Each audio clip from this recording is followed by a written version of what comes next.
C'est une révélation sans précédent qui secoue la région. Pour ne rien manquer de cette affaire, abonnez-vous massivement à Afrique en direct.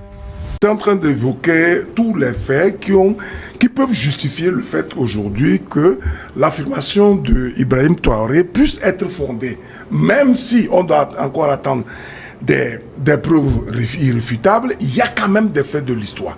Vous avez vu la CEDEAO qui a fait donc son sommet et qui a décidé d'attaquer militairement le Niger, par exemple. Et qui était au devant de cette scène-là, c'est d'abord le président ivoirien et ensuite celui du Bénin, qui ont dit clairement qu'ils vont justement engager des militaires pour aller agresser un pays. Or, une telle mesure ne repose sur aucun principe, ni de la charte de la CEDEAO, encore moins de son protocole additionnel. Ça veut dire que par nature, ils sont des agresseurs. Voilà que les impérialistes nous indiquent clairement qu'ils ont le projet de venir réattaquer l'Afrique dans les 10 ans à venir. Le général qui l'a dit, on l'accueille où? Au Bénin. Voyez? Et donc, toutes ces accusations mises, en tout cas tous ces faits mis l'un dans l'autre, et vu même l'aptitude de la CEDEAO elle-même, qui, à chaque fois qu'elle se réunit, se complaît dans des discussions et invite même l'Union africaine où les commissaires viennent dénoncer le retrait des pays de l'AES au point même d'affirmer que l'Union africaine estime qu'il est inacceptable que les pays de la CEDEAO, certains pays de la CEDEAO sortent de la CEDEAO et créent l'AES, alors que il y a le protocole additionnel de la CEDEAO qui dispose clairement que les pays sont libres de sortir, à moins pour eux de prévenir un an avant et tout ça. Quand vous regardez tout ce contexte-là, et vous voyez des gens qui, parce qu'ils veulent lutter pour leur poste, essayent de devenir en tout cas des ennemis jurés même, et pour faire les menaces contre un pays, on peut comprendre clairement que, vu le contexte du Burkina Faso et les équipements, je pense que Adani l'a dit, les moyens dont ils disposent, les drones qui permettent de survoler les environs et de photographier même avec précision les faits dans les territoires, on peut être à l'aise pour dire que Ibrahim Traoré a bien parlé et maintenant il appartient aux autres d'apporter le démenti et de faire en sorte que les gens puissent se rendre compte que il n'a fait que pérorer. On dit qu'il n'a qu'à apporter les preuves. Bon, d'accord. Le Mali avait porté des plaintes. Il les a envoyées au Conseil des Nations Unies. C'est encore la France et les puissances qui ont bloqué le fait que ces preuves-là puissent s'éventrer, en tout cas être connues par le monde entier. C'est pour dire que les gens s'agitent pour rien. J'ai entendu un peu toutes les critiques qui ont été formulées. Attendez, ce que vous êtes sur le point de voir maintenant va vous surprendre encore plus. Ne partez pas et assurez-vous d'être abonné à Afrique en direct pour ne rien manquer. Notamment sur certaines chaînes du pays, de la Côte d'Ivoire, où on dit non, Ibrahim Traoré aurait dû rappeler son ambassadeur ou porter plainte auprès de la Cour de justice, en tout cas internationale de justice de la Haye, etc. Alors que il y a déjà, par exemple, le Mali qui a porté cette plainte-là au Conseil de sécurité des Nations Unies pour pratiquement les mêmes choses. Il n'y a jamais de suite. Donc ça veut dire qu'à un moment donné, il faut commencer à crever l'abcès par un langage direct et qui montre qu'en réalité, lorsque vous avez des faits, vous devez rendre compte à votre peuple et dénoncer justement ceux-là qui rament à contre-courant justement de cette dynamique unitaire qui doit déterminer le devenir de nos pays. Adani Sossou, le Bénin a une nouvelle fois rejeté ces accusations. Comment démêler le vrai du faux dans cette affaire? Il y a beaucoup de faits historiques qui corroborent aujourd'hui les propos de Ibrahim Traoré. Luc Abaki vient de signaler, en ce qui concerne le Bénin, lorsqu'il s'était s'agit de faire la guerre contre le Niger, c'est le président Patrice Talon qui était loin.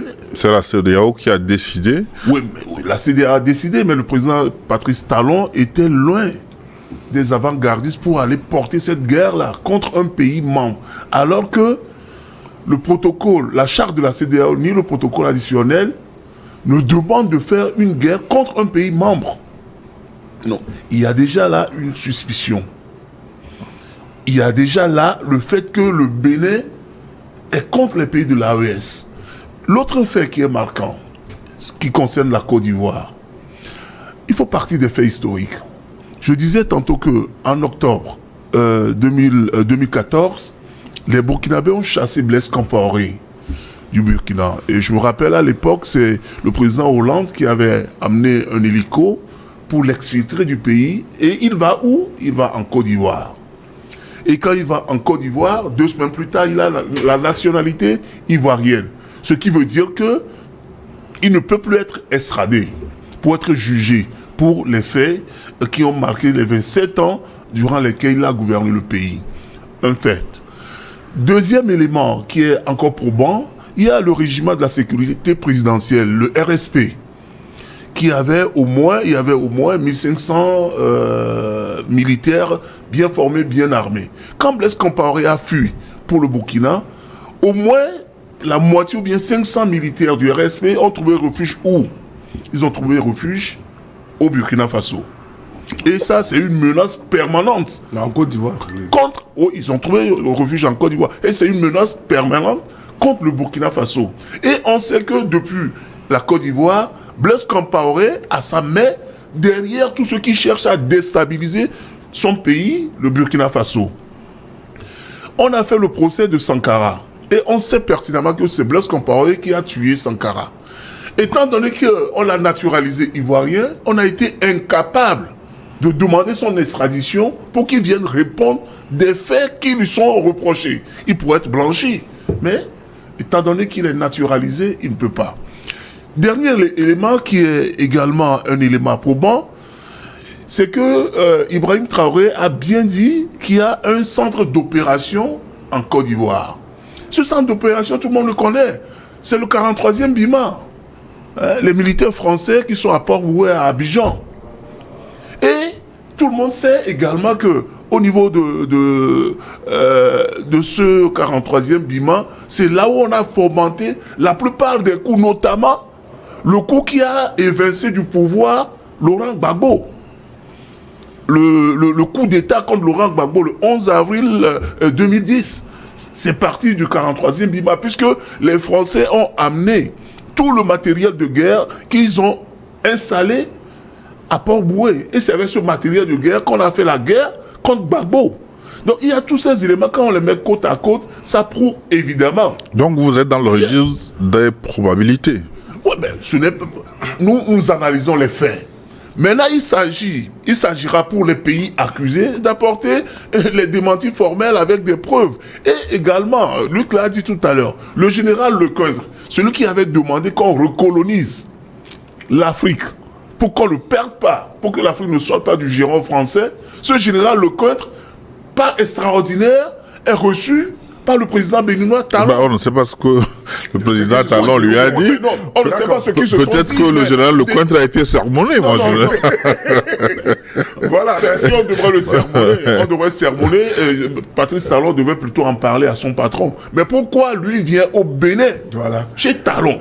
Non, quand on met ces éléments-là côte à côte, il y a de fortes probabilités et des raisons de croire. Avant de retrouver les téléspectateurs, est-ce que ce n'est pas possible de mettre en place une commission d'enquête, peut-être paritaire ou tripartite, pour aller vérifier sur le terrain, pour crever les accusations qui ont été portées, qui sont quand même graves, qui sont de nature peut-être à embraser la sous-région? C'est intéressant ce que vous dites. Je vais compléter ce qu'il a dit avec les propos de Didier Castres. Didier Castres, c'est le DG, le général Didier Castres, c'est le DG de GEOS, qui dit que depuis décembre, ils ont pris la gestion complète du port d'Abidjan et que leur vision, en tout cas ce qu'ils préconisent pour l'État français, c'est de se faire demander de sorte qu'ils prennent le port de Port-Boué, l'aéroport, le port d'Abidjan, de sorte qu'ils transforment en quoi? En camp opérationnel de quoi? Des actions, en tout cas des pouvoirs, des militaires européens, etc., qui vont venir faire des opérations en Afrique. Il l'a dit, on a bien entendu. Or, on sait très bien que ce sont toujours ces Européens-là qui nous ont toujours créé, notamment la France, qui nous ont toujours créé des problèmes en Afrique. Vous parlez d'une commission, c'est intéressant. Vous avez vu la conclusion, en tout cas le communiqué, que le Niger a sorti après la mission de médiation des deux anciens présidents du Bénin. Ils ont dit, d'abord ils ont révélé que au cours de leur rencontre avec le général Tiani, le général Tiani a eu à leur montrer des éléments documentés prouvant qu'il y a des camps, des bases militaires françaises tout au long de la frontière entre le Bénin et le Niger, et il y a un certain nombre d'opérations et tout. Et à la suite de cela, il a été prévu la mise en place de la commission dont vous parlez. L'idéal aurait été que ce soit la CEDEAO qui s'en occupe, d'autant plus que tous ces pays-là font partie intégrante de cette communauté-là. Mais vous avez vu l'indifférence de la CEDEAO. Au contraire, quand la CEDEAO se réunit, il y a eu un sommet récemment, le 7 juillet dernier. Qu'est-ce qu'ils ont dit? Ils sont en train de proférer des menaces contre les pays de l'AES. Vous voyez? Et à la dimension même, au-delà de la dimension de la CEDEAO, c'est l'Union africaine, c'est le représentant de l'Union africaine qui vient nous dire que là, oui, cette sortie-là est inacceptable, que l'Union africaine n'accepte pas, ne reconnaît même pas la CEDEAO, et qu'il n'y a que la CEDEAO comme interlocuteur. Or, c'est un fonctionnaire d'une institution qui a des attributions qui sont claires, qui n'a aucun droit d'ingérence dans la vie intérieure des pays souverains. Vous voyez? Donc, quand on est dans un tel contexte, la CEDEAO qui aurait dû mettre en place cette commission en question a perdu toute crédibilité et ne peut en aucun cas jouer franc jeu au point même de convaincre les pays de l'AES par sa fiabilité. Donc, en tout état de cause, la solution, elle est quoi? C'est que on vous a accusé clairement. Si vous pensez que vous n'avez pas des choses à vous reprocher, mais c'est à vous de prendre des initiatives. Dans tous les cas, le capitaine Traoré a promis la mise, en tout cas à la place publique, de toutes les preuves. Il a même parlé des enregistrements audio. Ça veut dire qu'il compte bien sûr sur les services de renseignement. Il a eu des éléments qu'il fallait, parce qu'au sommet de l'État, on ne parle pas par péroraison. Ils nous ont montré justement qu'ils sont des hommes d'action et ils parlent en homme de pensée et pensent en homme d'action. Tout ce qu'ils ont eu à poser, les pays de l'AES, tout ce qu'ils ont eu à poser, depuis qu'ils sont venus au pouvoir, on a vu que c'est du concret. Ce qui tranche justement avec toutes les chansons que nous avons entendues au sein de la CEDEAO, où les affirmations gratuites prennent le pas sur les engagements réels pour lutter contre les défis majeurs que les peuples de la CEDEAO rencontrent. Ça veut dire on peut imaginer déjà où se trouve précisément la vérité. On va apporter encore un peu d'eau au moulin du capitaine Ibrahim Traoré. Il n'y a pas longtemps, la France a créé une force française, une force militaire africaine. Pour faire quoi en ce 21e siècle? Il a des bases militaires partout. Et, nonobstant cela, la France crée encore une force militaire africaine. C'est pour faire quoi? Encore plus, comme il le dit, le Gérard Dorcas a dit qu'il veut transformer l'aéroport, le port d'Abidjan, comme un levier pour les opérations militaires en Afrique.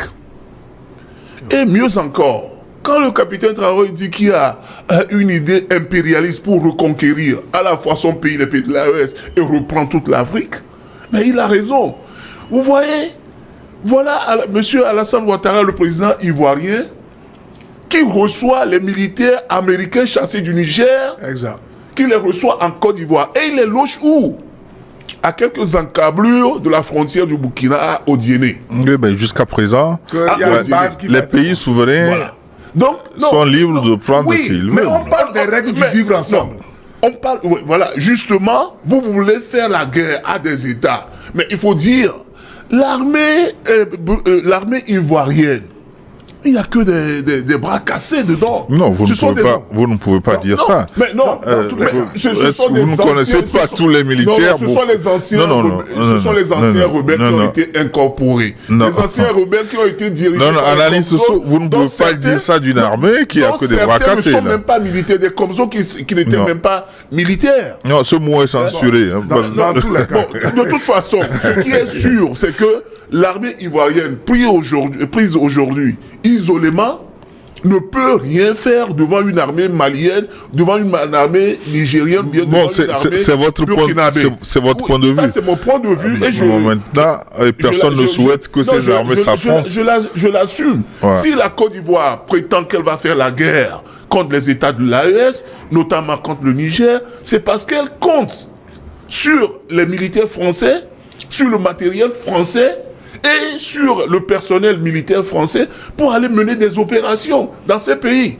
Sinon, le général Dorcas ne dirait pas qu'ils vont prendre le port, l'aéroport pour en faire une base des opérations, le lieu des opérations. On militaires va, en Afrique. on va Mais on ne va pas accepter, étant donné déjà qu'il y a des velléités entre le Burkina et la Côte d'Ivoire ne peut pas du jour au lendemain accepter des militaires américains chassés du Niger pour les installer à quelques kilomètres seulement de la frontière avec le Burkina. Si cette vidéo vous a choqué, attendez de voir ce qui arrive. Pour ne manquer aucune de nos incroyables histoires à venir, abonnez-vous dès maintenant à Afrique en direct et activez la cloche.